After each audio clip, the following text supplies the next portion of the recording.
A top story this Monday after 3 days of protests and over 120 arrests, viewers, Los Angeles is still on the edge. And now federal boots on the ground with 500 Marines awaiting deployment orders. But how did things get out of hand and what really happened? Well, it started Friday morning with agents in camouflage swarming the government district, targeting undocumented workers, and what followed was utter chaos. Protesters clashed with police, eggs flew, and tear gas answered. By Saturday, the unrest spread to Paramount, a working-class city with deep Latino roots. It is now the frontline, viewers. Sounds of flashbangs going off, rubber bullets zipping, and screams being arrested by federal agents fill the air. Then came Sunday. President Trump federalized the California National Guard. 2,000 troops ordered in without any state approval. In the first time in 60 years, a president has bypassed a governor to do it during civil unrest. While Governor Newsom called it unlawful, Mayor Karen Bass termed it a dangerous escalation. Meanwhile, both demanded the guard to be returned to state control. Meanwhile, crowds massed outside the Metropolitan Detention Center by Sunday afternoon. Tear gas filled the streets. Protesters held their ground with no signs of stopping. The White House, well, it calls them violent mobs. President Trump is calling it a rebellion. Not only this, he may also invoke the Insurrection Act, paving the way for full military deployment. Listen in. California, are you prepared to invoke the Insurrection Act? Depends on whether or not there's an insurrection. There is, sir? No, but you have violent people, and we're not going to let them get away with it. Well, we're going to have troops everywhere. We're not going to let this happen to our country. We're not going to let our country be torn apart like it was under Biden and his auto pen. We're going to be watching it very closely. And when they spit at people, they spit. That's their new thing. They spit, and worse, you know what they throw at them, right? And when that happens, I have a little statement. They say, they spit, we hit. And I told them, nobody's going to spit on our police officers. Nobody's going to spit on our military, which they do as a common thing. They get up to them this far away, and then they start spitting in their face. That happens, they get hit very hard. Well, that was Donald Trump. Meanwhile, FBI Director Kash Patel has taken to social media platform X and said that the federal organization needs no one's permission to enforce the Constitution. He said, and I quote here, "My responsibility is to the American people, not political punchlines. LA is under siege by masquerading criminals, and we will restore law and order." Listen in.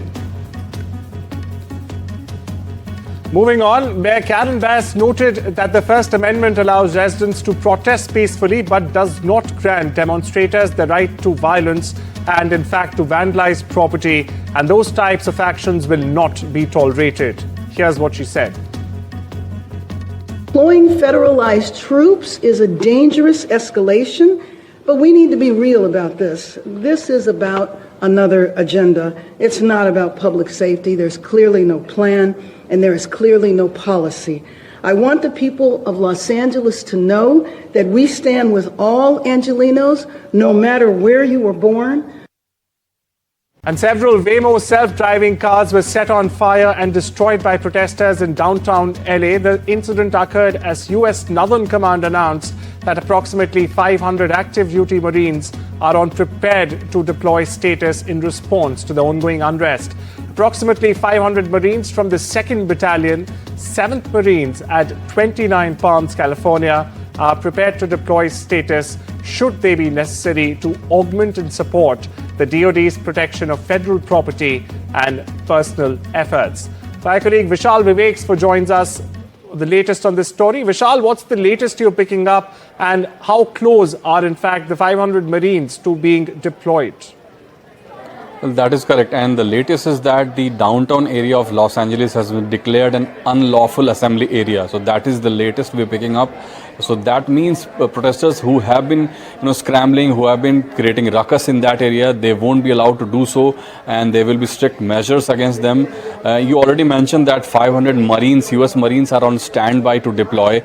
Already about 500 to 1,000 National Guard are already there.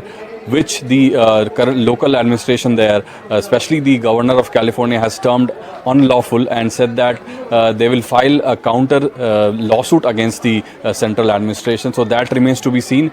But the on-ground situation remains quite, volatile. People have been rioting. There have been a lot of arrests. More than 100 people have been arrested, and at least 4 to 5 Waymo self-driven cars have been torched. So all of this is happening, and it is far from under control. Well, thank you so much for getting us the latest there, Vishal. And of course, we'll keep on following the story very closely. Now, shifting focus to Southeast Asia, where according to the World Bank, India has brought a record number of people out of poverty. The picture is quite contrasting, however, on the other side of the border. Now, this, as the latest projection on Pakistan, says nearly 45% of its population still lives in poverty, and 16.5%, in fact, lives in extreme poverty. In a significant feat under Prime Minister Narendra Modi, India, on the other hand, has made key strides in the last decade in reducing its extreme poverty rate, which fell to 5.3% in 22-23 from 27.1% in 2011-12. This is according to the latest World Bank data that has been revealed only recently. Now, about 75.24 million people were living in extreme poverty in India during 2022-23. It's a massive dip, viewers, of course, from the 344.47 million back in 2011-12.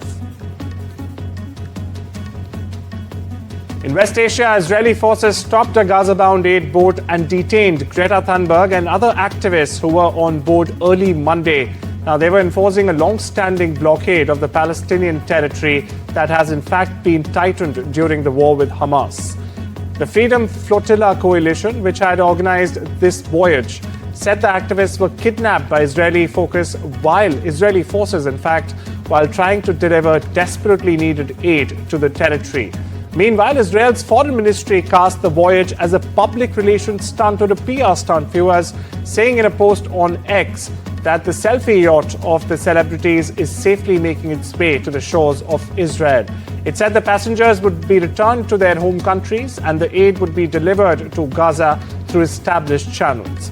Meanwhile, take a look at this video where activist Greta Thunberg urged her friends and family to campaign for her return in a pre-recorded message. Listen in. I urge all my friends, family and comrades to put pressure on the Swedish government to release me and the others as soon as possible. Top US and Chinese officials are set to resume trade negotiations in London on Monday in a bid to further diffuse tensions over rare earth minerals and advanced technology. Now, this follows a phone call between leaders Donald Trump and his Chinese counterpart Xi Jinping last week. The two sides are expected to take up a series of fresh disputes, causing friction and also threatening a fragile truce over tariffs.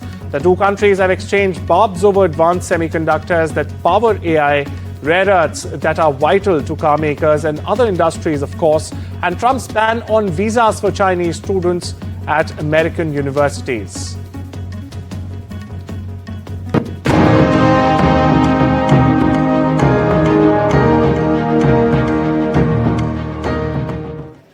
On the 10th of June, Subhanshu Shukla, the 39-year-old Air Force Group captain, will be one of only 4 astronauts on the 2-week Indo-US Axiom Mission 4, or AX-4 mission. India is poised to make a historic return to space as Group Captain Subhanshu Shukla, an Indian Air Force pilot and astronaut, will take off as a part of Axiom Space's AX-4 mission. He, along with 3 other astronauts, will leave from the Kennedy Space Center in Florida on the 10th of June, around 5:52 Indian Standard Time, to the International Space Station, or the ISS, that they will dock in 28 hours on June 11th. For his family back in Lucknow, meanwhile, it's a matter of both pride and anxiety. His family is praying for a successful mission, as it will make him only the second Indian astronaut to pilot a space flight since Wing Commander Rakesh Sharma's 1984 mission. The Russian Defense Ministry said in its latest round that units in the 90th Tank Division of the central grouping of the Russian forces had reached the western frontier of Donetsk region and were in fact moving westward in the neighboring Dnipropetrovsk region. In response, the General Staff of the Ukrainian Armed Forces on Sunday denied Russia's claim, accusing Moscow of spreading disinformation to create tensions among Ukrainians. Now, despite the ongoing hostilities, both sides announced on Sunday that an exchange of the bodies of fallen soldiers was expected to take place in the coming days. Pope Leo XIV criticized the surge of nationalist politics movement in the world as he prayed Sunday for reconciliation and dialogue. It was a message in line with his pledge to make the Catholic Church a symbol of peace. The Pope further celebrated Sunday's Mass in St. Peter's Square in front of tens of thousands of faithful. He also asked the Holy Spirit to break down barriers and tear down walls of indifference and hatred. The Pope did not name any specific country or politicians. Listen into what the Pope said. E dove c'è l'amore, non c'è spazio per i pregiudizi, per le distanze di sicurezza che ci allontanano dal prossimo, per la logica dell'esclusione che vediamo emergere purtroppo anche nei nazionalismi politici. Invochiamo lo spirito dell'amore e della pace perché apra le frontiere, abbatta i muri, dissolva l'odio e ci aiuti a vivere da figli dell'unico Padre che è nei cieli. Tens of thousands of people on Sunday gathered in central Madrid to protest against Spain's socialist Prime Minister Pedro Sanchez. They're demanding an early election as his party, administration and family continue to be corralled by a succession, in fact, of corruption allegations. The Partido Popular, or the Popular Party, called for the rally under the slogan Mafia or Democracy in response to the alleged corruption scandals involving Sanchez's political allies and even family members. Now, as demonstrators congregated, carrying placards bearing messages such as Sanchez traitor and government resign, opposition leaders renewed his call for a snap election. Listen in. Este gobierno lo ha manchado todo. Ha manchado la política, ha manchado las instituciones del Estado, la separación de poderes, la libertad de expresión y la convivencia. Lo ha llenado de corrupción, de cloacas y de mentiras. Y por tanto, ¿qué esperaban? ¿Que callásemos? No, España no se calla. Over 2 days since Sunday, Italians have in fact been voting in referendum that would make it easier for children born in Italy to foreigners to obtain citizenship and on providing more job protections as well. But apparent low public awareness risks rendering the votes invalid if the turnout is not high enough. The news rules, if passed, could affect about 2.5 million foreign nationals who still struggle to be recognized as citizens. PM Giorgia Meloni, meanwhile, who was seen at the polling booths, did not cast a ballot in the referendum proposed by Italy's main union and left-wing opposition parties. And a New Orleans police officer who fatally shot a puppy while responding to a call is set to face a jury trial Monday in federal court. Now, this comes after he was sued by the dog's owners. Multiple internal investigations by the New Orleans Police Department, or the NOPD, found the 2021 lethal shooting of the 18-week-old, 22-pound or 10-kilo rescue dog Apollo to be in violation of the policies and unjustified. The department's internal investigators said the dog, which ran up to Officer Derek Burmster after he entered the yard responding to a report of domestic disturbance, did not in fact pose a threat to the officer. A contractor digging into the earth where the rubble of a destroyed house had been cleared away in northern Syria stumbled across a surprise. That's right, the remains of an underground Byzantine tomb complex believed to be more than 1,500 years old. Now, the discovery emerged last month in the town of Marat al-Numan in the Idlib province, which is strategically located on the route between the cities of Aleppo and Damascus. The community became a touch point in the nearly 14-year-old Syrian civil war that ended with the fall of former President Bashar al-Assad in a lightning rebel offensive in December 2024. Meanwhile, here's how local residents are responding to this discovery. تمتلك محافظة إدلب ثلث آثار سوريا، تحتوي على 800 موقع أثري.